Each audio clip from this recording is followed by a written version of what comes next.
Et salut à toi pour une nouvelle vidéo. Ce mois-ci, j'ai décidé de t'emmener avec moi au large de Kourou, aux îles du Salut. C'est un archipel composé de 3 îles. Nous avons l'île Royale, l'île Saint-Joseph et l'île du Diable. Si aujourd'hui elles sont paradisiaques, à l'époque ces îles étaient un enfer. En réalité, elles ont servi de bagne à partir du 19e siècle, accueillant des milliers de prisonniers venant de France. Ces îles deviennent alors un lieu de détention pour les prisonniers français, en particulier pour les condamnés aux travaux forcés, mais aussi pour les prisonniers politiques. L'idée était d'isoler au maximum les détenus dans un environnement hostile, vraiment éloigné de tout, en pleine mer et où la fuite serait quasi impossible. L'île Royale est la plus grande et la plus aménagée. C'est où il y avait l'administration du bagne, mais aussi les logements des surveillants et les ateliers pour les prisonniers. L'île Saint-Joseph était consacrée pour les prisonniers en isolement, dans des conditions extrêmement dures.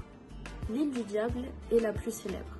Elle était réservée pour les prisonniers politiques, y compris pour le célèbre Alfred Dreyfus. Alfred Dreyfus était capitaine de l'armée française, mais il a été faussement accusé de trahison en 1894. Il a été condamné à tort pour avoir prétendument livré des documents à l'Allemagne. Suite à ça, il a été envoyé en détention sur l'île du Diable en 1895. Là-bas, il subit un isolement total. Il ne peut parler à personne ni aux gardiens. Il est isolé dans une cellule et il est surveillé en permanence. Grâce à sa famille, mais aussi d'intellectuels comme Émile Zola, l'affaire Dreyfus devient alors un scandale national. Finalement, il est gracié en 1899 et il est totalement réhabilité en 1906. Après la fermeture du bagne en 1994, les îles du Salut sont devenues alors un site touristique où on peut encore voir les ruines des prisons, les cellules et les inscriptions laissées par les prisonniers. Aujourd'hui, les îles du Salut sont un site touristique fascinant. Entre nature luxuriante, mais aussi les vestiges du passé et de l'histoire, elles attirent des visiteurs qui sont en quête d'aventure, mais aussi de souvenirs du passé.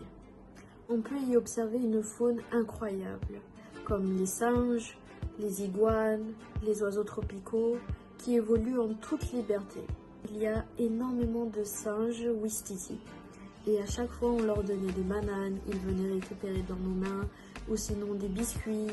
Ils grattaient le chocolat pour pouvoir manger et jetaient le reste du biscuit par terre. Accessible en bateau depuis Kourou, c'est une excursion qui mélange à la fois l'histoire, le mystère, mais aussi la nature. C'est un voyage vraiment inoubliable. Alors, tu es prêt à embarquer ?